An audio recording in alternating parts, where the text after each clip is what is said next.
Hello students, तो स्वागत है आपका अपने चैनल वेक्टर एक्स पे। तो आज हम शुरू करने जा रहे हैं न्यू सीरीज़ के new chapter profit and loss. तो चलते हैं। बहुत सारे बच्चों को डाउट आ रही थी इस चैप्टर के रिगार्डिंग। मेरे आसपास में जो बच्चे थे उन्होंने बोला कि भैया पढ़ा दीजिए, तो इसलिए हम स्टार्ट करते हैं। देख सकते हैं चैप्टर का नाम है प्रॉफिट एंड लॉस। प्रॉफिट मतलब लाभ, लॉस मतलब हानि। लाभ और हानि अगर हम आजकल के दुनिया में देखें, आजकल के प्रेजेंटेशन में देखें, तो क्या होता है। मान लो जैसे तुम दुकान पे गए, आप दुकान पे गए, आपने कुछ 10 रुपए का सामान लिया और दुकानदार ने उसको 15 रुपए में बेचा। मान लीजिए आपने दुकानदार को 10 रुपए का सामान दिया और दुकानदार ने उसको 5 रुपए बढ़ा के 15 रुपए में दिया, तो दुकानदार का कितना का प्रॉफिट हुआ? 5 रुपए का। वैसे ही, ठीक है, तो वैसे ही ये हो सकता है। मान लीजिए कि दुकानदार ने आपको एक चीज़ 10 रुपए में बेचा और आपने किसी गरीब को वो 5 रुपए में दे दिया, तो इससे आपको क्या हुआ? 5 रुपए का हानि।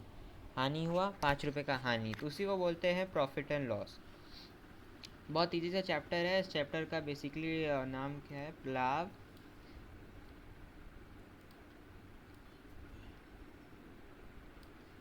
लाभ। ये बेसिकली उन मीडियम के लिए जिनकी एग्ज़ाम हिंदी में मीडियम में होती है। एवं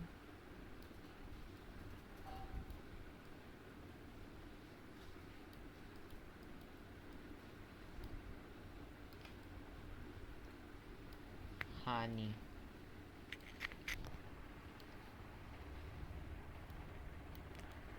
लाभ एवं हानि, सिंपल सा कंसेप्ट है। हानि मतलब लॉस, लाभ मतलब प्रॉफिट। अब हम नेक्स्ट पेज की तरफ बढ़ते हैं।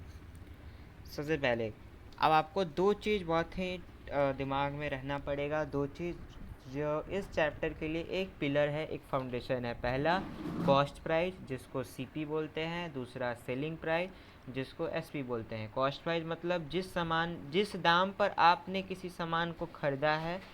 एसपी सेलिंग प्राइस मतलब जिस दाम पर आपने किसी वस्तु को बेचा है या किसी सामान को बेचा है। डिफिनीशन देखिए इसका इधर। The price at which an article is purchased और बॉट बाय ए पर्सन या शॉपकीपर। आप बेसिकली इसको ये बोल सकते हैं, द प्राइस एट विच अब आर्टिकल इज परचेज्ड। हो गया? ओके। अब अगर हम अगला टर्म देखें तो जो है सेलिंग प्राइस। सेलिंग प्राइस मतलब क्या होता है? The price at which an article is sold, यानी वह मूल्य जिस पे किसी सामान को बेचा जाता है उसको कहते हैं एसपी, और वह दाम जिस पे किसी सामान को खरीदा जाता है उसको कहते हैं सीपी, यानी कॉस्ट प्राइस। अब देख सकते हैं कॉस्ट प्राइस में जो बेसिकली होता है ना, एक कंसेप्ट डाउट होती है। मान लीजिए वो जो कॉस्ट प्राइस है, मान लीजिए किसी भी आर्टिकल के पीछे लिखा रहता है एमआरपी। एमआरपी का मतलब क्या हुआ? Maximum retail price. मान लीजिए एक बिस्किट खरीद रहे हैं आप, उस बिस्किट के पीछे लिखा हुआ है 10 रुपीज़। 10 रुपीज़ का क्या मतलब हुआ? वो 10 रुपये में उसे बिस्किट नहीं है। 10 रुपये में उस बिस्किट को बनाने में जितना खर्च आया वो है, लेबर को जितना खर्च लगा वो है, एक जगह से दूसरे जगह लेके आया वो ट्रांसपोर्टेशन है, उसके बाद दुकानदार का कुछ खर्च है। वो सारे खर्च को मिला के वो 10 रुपये एक दाम आता है। इसीलिए उस दाम को क्या बोलते हैं? एक तरह से एमआरपी, या उसी को हम सेलिंग प्राइस भी बोलते हैं। सेलिंग प्राइस किसके टर्म में? हमारे टर्म में वो सेलिंग प्राइस हो गया, वही दुकानदार के टर्म में वो कॉस्ट प्राइस हो गया। तो वही डिफिनीशन है सिंपल सा, कॉस्ट प्राइस और सेलिंग प्राइस। तो अगर अब एक नेक्स्ट स्लाइड में देखता हूँ, इसका सिंपल सा डेफिनेशन देखते हैं। तो दो आते हैं। पहला सीपी, जिसको बोलते हैं cost price article cost including all expenses, including all expenses. Similarly two है हमारा SP, cost at which article is sold. समझ आ गया? अब अपने स्लाइड में जाते हैं।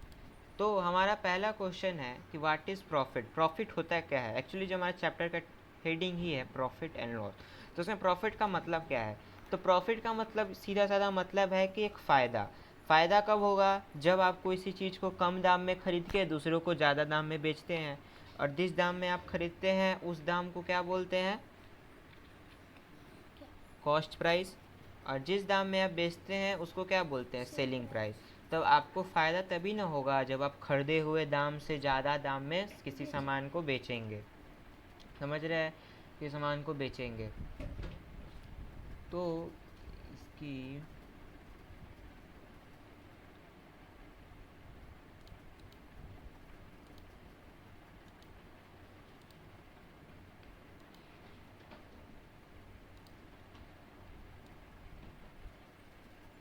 ये वाला सीन, और दूसरा ये दोनों देख सकते हैं, बड़े हाईलाइटेड वर्ड है। पहला सिनेरियो क्या है? पहला सिनेरियो भी जो बताया कि जब खरीदा हुआ दाम बेचे हुए दाम से कम हो या बेचा हुआ दाम खरीदे हुए दाम से ज़्यादा हो। एग्जाम्पल समझिए, जैसे मान लो कि आपने कोई पेन खरीदा है 10 रुपये में, और आपने मान लीजिए कि मुझे वह पेन 15 रुपये में बेच दिया, तो 5 रुपये का फ़ायदा आपको हुआ। तो बताइए, आपने जिस दाम पे पेन को खरीदा वो दाम क्या है? कॉस्ट प्राइस 10 रुपये, और आपने जिस दाम पे मुझे बेचा वो क्या है? सेलिंग प्राइस यानी 15 रुपये। तो बताइए 15 रुपये बढ़ा या 10 रुपये बढ़ा? 15 रुपये बढ़ा। तो फिर उसी हिसाब से अगर देखा जाए तो 15 रुपये बढ़ा 10 रुपये से, तो सेलिंग प्राइस बढ़ा या कॉस्ट प्राइस? सेलिंग प्राइस बढ़ा। सेलिंग प्राइस क्यों बढ़ा? क्योंकि जिस दाम में आपने बेचा वो दाम ज़्यादा है, इसी से हमें प्रॉफिट होता है। तो प्रॉफिट का यानी लाभ का सिंपल सा ये डिफिनीशन है कि जब सेलिंग प्राइस कॉस्ट प्राइस से ज़्यादा होता है उसे हम कहते हैं प्रॉफिट, लाभ। यानी जिस दाम पे किसी सामान को बेचा जाता है वह दाम अगर खरीदे हुए दाम से ज़्यादा है, तो हम उस सिनेरियो को, उस सिचुएशन को, उस परिस्थिति को प्रॉफिट यानी लाभ कहते हैं। भले अगर नोट्स बना रहे हैं तो कॉपी में लिखिए, मैं स्लाइड्स में भी लिख देता हूँ। इसमें इसकी फॉन्ट हो सकता है, एक मिनट, इसकी फॉन्ट कुछ बड़ा होता है।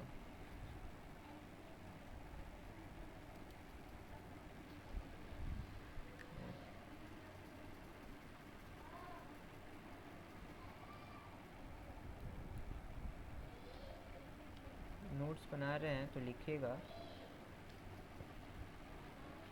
प्रॉफिट इक्वल टू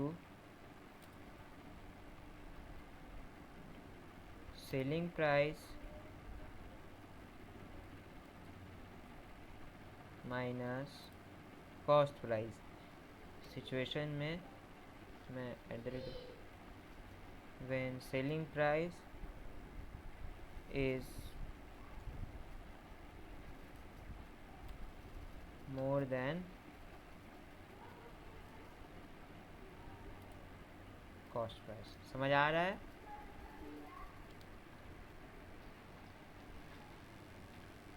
तो अपने फॉन्ट पे वापस आते हैं 37% पे। तो अगला सिनेरियो है हमारा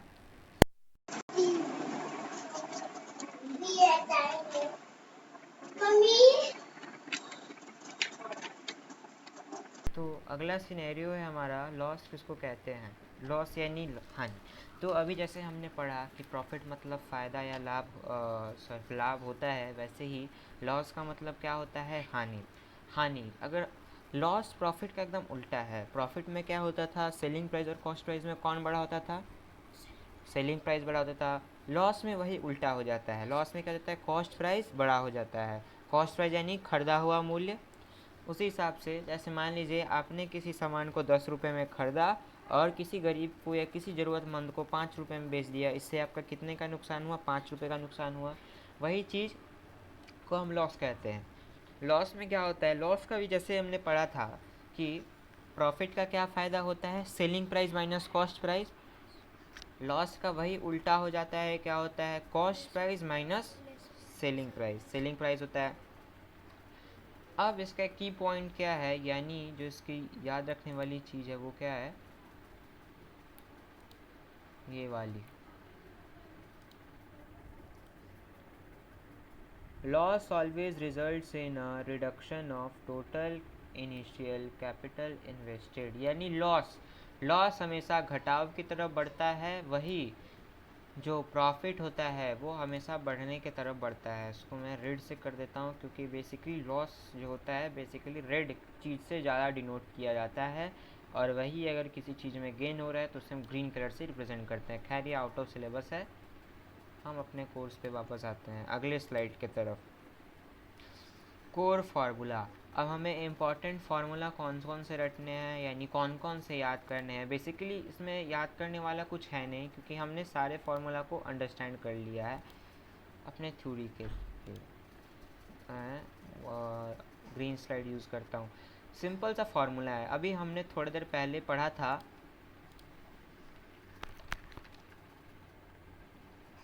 कि प्रॉफिट बराबर क्या होता है, प्रॉफिट बराबर सेलिंग प्राइस माइनस प्रॉफिट बराबर कॉस्ट प्राइस। और दूसरा फार्मूला हमने यहीं पे पढ़ा था, दूसरी जो फार्मूला है वो क्या, कौन सी फार्मूला थी, लॉस की। लॉस बराबर क्या होता है,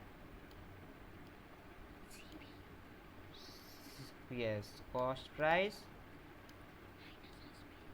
माइनस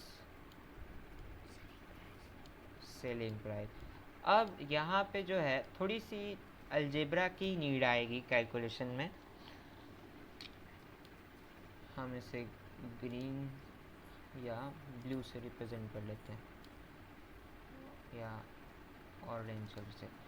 तो अब बात बताइए, ये प्रॉफिट, मान लीजिए ये कॉस्ट प्राइस है, ये कॉस्ट प्राइस का साइन आप देख सकते हैं निगेटिव में है। तो अलजेब्रा लॉ के हिसाब से ये निगेटिव जब इस साइड आएगा तो किस में बदलेगा, पॉजिटिव में बदलेगा। यानी इससे फार्मूला क्या आ रहा है, profit plus CP equal to, yes, SP। सिमिलरली अगर हम इधर साइड देखें तो ये निगेटिव इधर चल के क्या बनेगा, पॉजिटिव। तो यहाँ से क्या बन रहा है, loss plus SP equal to CP।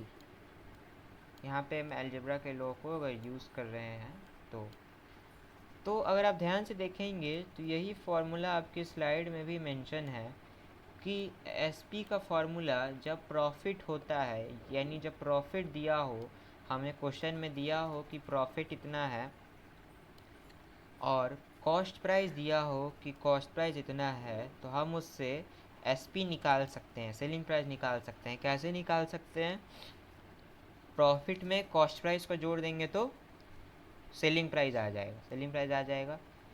अब मैं ना इतने सारे फार्मूला को याद करने से अच्छा कि कॉस्ट प्राइस प्लस प्रॉफिट या कॉस्ट प्राइस माइनस, जैसे अभी इस फार्मूला में देखा कि जब लॉस दिया हो, सेलिंग प्राइस दिया हो, तो कॉस्ट प्राइस कैसे निकलता है, इस फार्मूला में देखा। तो ये फार्मूला देखिए, सेम टू सेम फार्मूला यहाँ पे लिखा हुआ है कि जब SP और लॉस दिया हुआ है तो कॉस्ट प्राइस कैसे निकालते हैं। तो हम इतने सारे फार्मूला को याद करने से अच्छा, इतने सारे जो कंसेप्ट है इन सब को याद करने, मतलब इतने सारे फार्मूला को याद करने से अच्छा कि लॉस दिया हो, SP दिया हो, CP दिया हो, तो इन सब से बहुत अच्छा तरीका है कि हम सिंपल सा दो फार्मूला जो हमारा की फार्मूला है उसको यूज़ कर लें।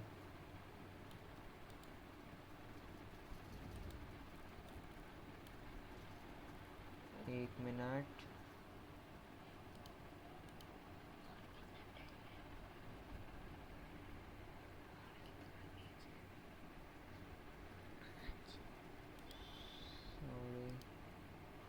ये रेजर में क्या है?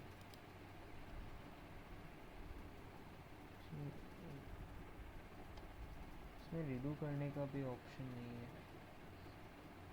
ठीक है, हाँ, तो इतने सारे फार्मूला को याद करने से अच्छा हम बेसिकली दो ही फार्मूला याद करेंगे, पहला फार्मूला और दूसरा formula.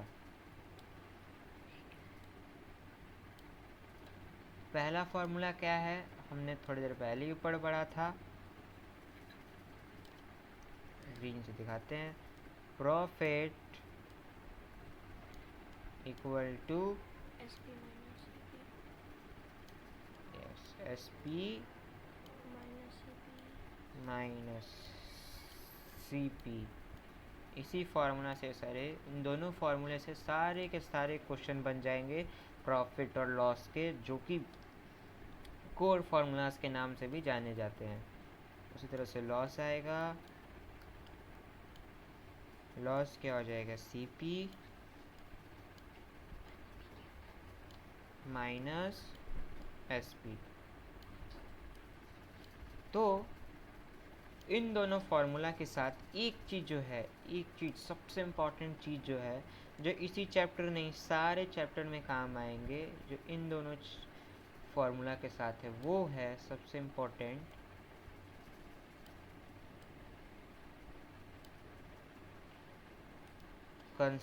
The concept of chapter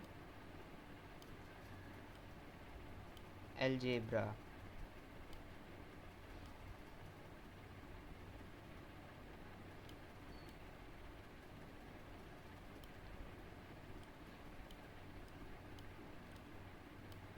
इस चैप्टर का कंसेप्ट, ये जो चैप्टर है अलजेब्रा, इसका कंसेप्ट सबसे ज़रूरी चैप्टर है।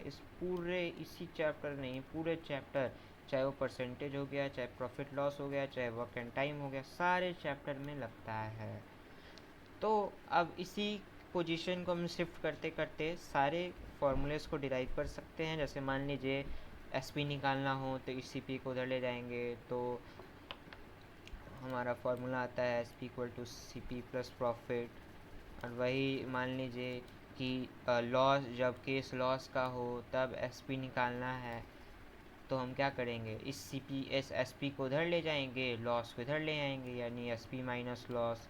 वही केस हम करेंगे सी पी फाइंड करने में। तो इस फार्मूला को क्या करना पड़ेगा, याद करना पड़ेगा। इसको याद करने से अच्छा, इसलिए मैंने आपको बोला कि सबसे इम्पॉर्टेंट ये profit equal to S P minus C P, दूसरा ये loss equal to C P minus S P. ये इन दोनों फार्मूला को याद कर लीजिए, बाकी इस चैप्टर में और कुछ याद करने वाला नहीं है। अगला अगला हमारा जो कंसेप्ट आता है वो थोड़ा सा लेवल अप वाला कंसेप्ट आता है, और यही इसी से सबसे ज़्यादा क्वेश्चन आता है, वो है प्रॉफिट एंड लॉस परसेंटेज। हाँ, अपने थोड़े से लेवल को अप करते हुए थोड़ी से लेवल को बढ़ाते हैं। तो प्रॉफिट एंड लॉस, तो सबसे पहले एक जो जेएनवी का कंसेप्ट है, यानी जो बच्चे नवोदय का एग्ज़ाम दे रहे हैं इनके लिए है कि जो नवोदय एग्ज़ाम के इंटरेस्ट में गेन और लॉस से क्वेश्चन वो भी परसेंटेज में बहुत ही आते हैं, बहुत, मतलब कि कम से कम 4 से 5 नंबर के क्वेश्चन में आराम से आ जाते हैं। तो उस लेवल को थोड़ा सा करते हुए हम आते हैं, देख सकते हैं। तो परसेंटेज जो होता है ना, एक चीज़ आपको बस याद करना है कि मान लीजिए किसी भी चीज़ का परसेंटेज का कंसेप्ट रखते हैं, तो उस परसेंटेज कंसेप्ट में आप क्या याद रखते हैं या क्या पढ़ते हैं। मान लीजिए जितना आपका यूज़ हुआ, या x बाई टोटल इंटू 100। तो हमारे पास टोटल यहाँ पे क्या है, अगर आप देखेंगे तो हमारे पास टोटल यहाँ पे क्या है, कॉस्ट प्राइस। कॉस्ट प्राइस है हमारे लिए यहाँ पे टोटल। तो देख सकते प्रॉफिट परसेंट, यानी प्रॉफिट परसेंट निकालने का फॉर्मूला क्या हो जाएगा, profit percent equal to profit by CP into 100। अब 100 क्यों आया है, ये तो बात बेसिक है, ये तो आपको पता ही होगा कि हमें परसेंटेज में बदलना है, इसीलिए हमने 100 लिखा। टोटल किस में, टोटल हमेशा कॉस्ट प्राइस में निकलता है, हमने बाई में कॉस्ट प्राइस लिखा। प्रॉफिट भली बात ही आप जानते हैं क्या होता है, SP माइनस CP, यानी एक तरह से इसका एक और फॉर्मूला भी बन जाता है, profit percentage equal to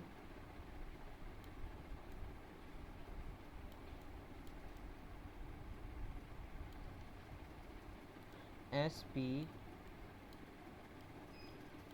minus CP bye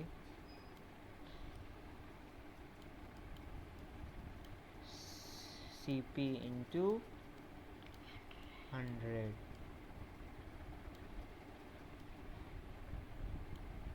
overall percentage.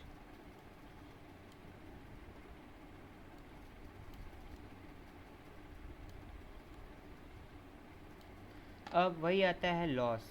Loss में भी एक कंसेप्ट याद रखिएगा कि प्रॉफिट हो या लॉस, सब कैलकुलेट किस पे होते हैं, कॉस्ट प्राइस पे होते हैं। क्यों, क्योंकि कॉस्ट प्राइस मेन कंपोनेंट है पूरे, प्रॉफिट हो या लॉस हो।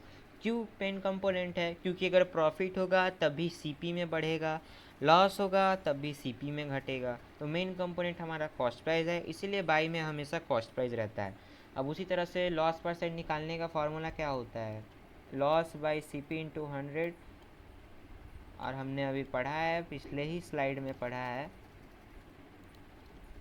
कि loss equal to CP minus SP,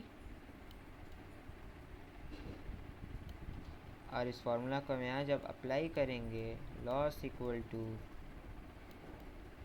CP minus SP,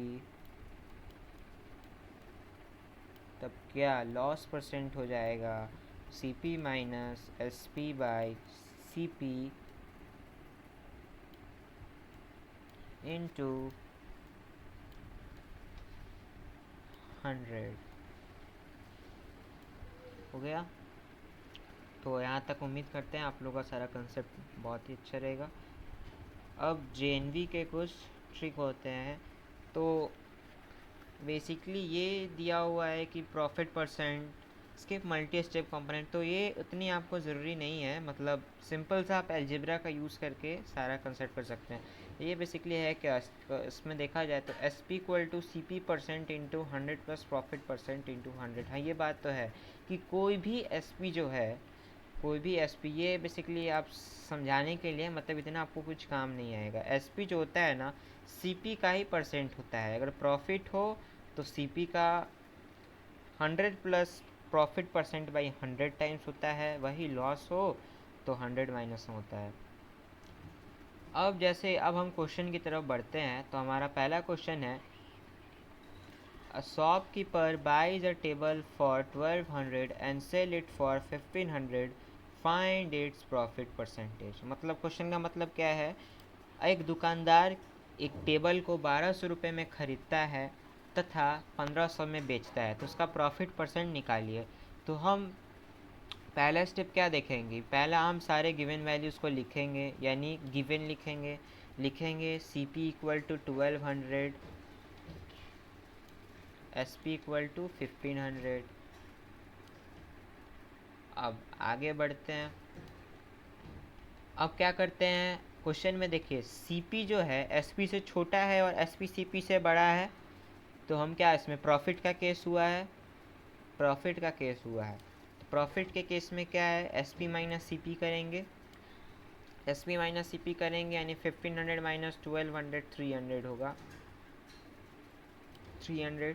अब प्रॉफिट परसेंटेज का फॉर्मूला क्या होता है, प्रॉफिट परसेंटेज का फॉर्मूला होता है profit by CP into 100। Profit कितना आया 300, CP कितना है 1200, 300 बाई 1200 इंटू 100, अब इसका परसेंटेज निकालेंगे तो फाइनल परसेंटेज आएगा 25% एंड दैट्स द आंसर। तो गाइस अगर नवोदय ऐसे कभी एग्ज़ाम में देखिएगा ना तो इसी लेवल का क्वेश्चन आता है, इसी पैटर्न में आता है, थोड़ा सा बस कॉम्प्लेक्स कर देता है। क्या कर देता है, मान लीजिए वो प्रॉफिट परसेंट दे देगा, आपको सीपी नहीं तो एसपी निकालना पड़ेगा। अभी पहले भी हम बोल रहे थे, अभी भी बोल रहे हैं, सबसे बड़ा कंसेप्ट, जब तक आप अलजेब्रा का कंसेप्ट ध्यान से नहीं देखेंगे, जब तक आप अलजेब्रा को क्लियर नहीं करेंगे, तब तक आपसे ना परसेंटेज चैप्टर बनेगा, ना आपसे प्रॉफिट लॉस बनेगा, ना आपसे टाइम एंड वर्क बनेगा, ना स्पीड डिस्टेंस एंड टाइम बनेगा, और ना आने वाले किसी भी फाउंडेशन चैप्टर का चीज़ बनेगा। अब एग्ज़ाम स्पेशल जो है प्रॉब्लम जो है, ऐसे क्वेश्चन है, if a bag is sold at a loss of 180, SP is 720, what is the SP if sold at a profit of 90। ये इस लेवल का क्वेश्चन तो नवोदय में नहीं आता है, पर फिर भी हम एक इसका झलक देख लेते हैं, क्योंकि एनटी का कोई भरोसा नहीं है, या जो भी एग्ज़ाम का नकार है उसका कोई उतनी भरोसा नहीं है। तो क्वेश्चन है, अगर एक बैग को 180 रुपये के घाटे में बेचा गया, 180 रुपये के घाटे में बेचा गया, और उस बैग को 720 रुपये में बेचा गया था, तो उसका एसपी क्या होगा अगर उसको 90 रुपये के प्रॉफिट में बेचा जाएगा। तो अगर आप क्वेश्चन में ध्यान से देखें, इस क्वेश्चन में मैं अंडरलाइन नहीं करा रहा हूँ, मतलब ऐसे ही समझा रहा हूँ। तो क्वेश्चन में क्या दिया हुआ है, हमें लॉस दिया हुआ है, घाटा दिया हुआ है 180 रुपये, एसपी दिया हुआ है 720। तो हम इस फार्मूला को नेगलेक्ट करते हैं, मतलब नेगलेक्ट करने से ये भी उसी फार्मूला से आया है, तो इसको हम ऐसे लिख सकते हैं, loss equal to CP minus SP. ये हमारी फार्मूला है। लॉस क्वेश्चन में 180 दिया हुआ है, सीपी हमको निकालना है, तो मान लेते हैं हम सीपी को एक्स, ठीक है, सीपी को एक्स मानते हैं।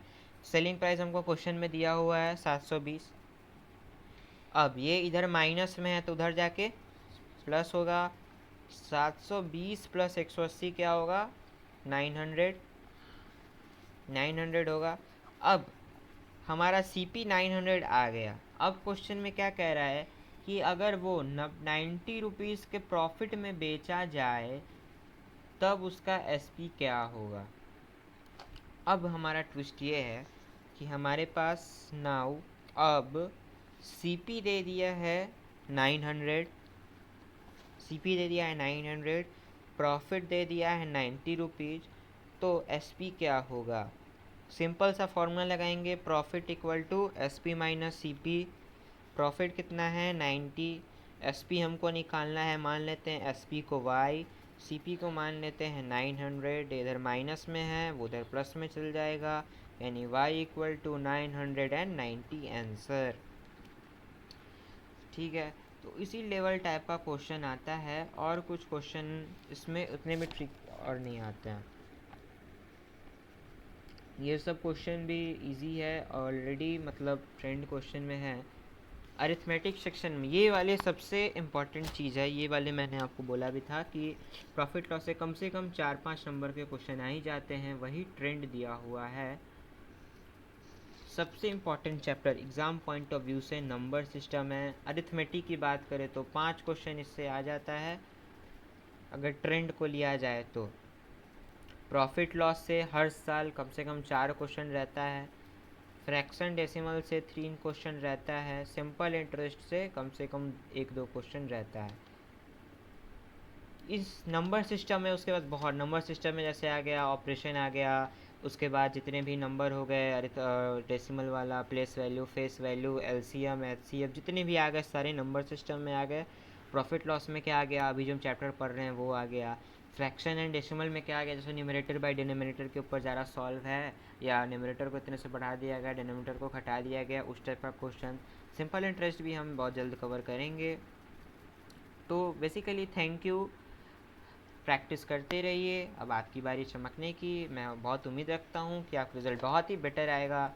तो अगर आपको वीडियो समझ आया हो, अगर थोड़ी सी भी डाउट हो तो कमेंट ज़रूर सेक्शन में ज़रूर डालेंगे। अगर वीडियो पसंद आया हो, अंडरस्टैंडिंग थॉट पसंद आया हो तो चैनल को लाइक, सब्सक्राइब एंड शेयर ज़रूर करेंगे। Thank you very much.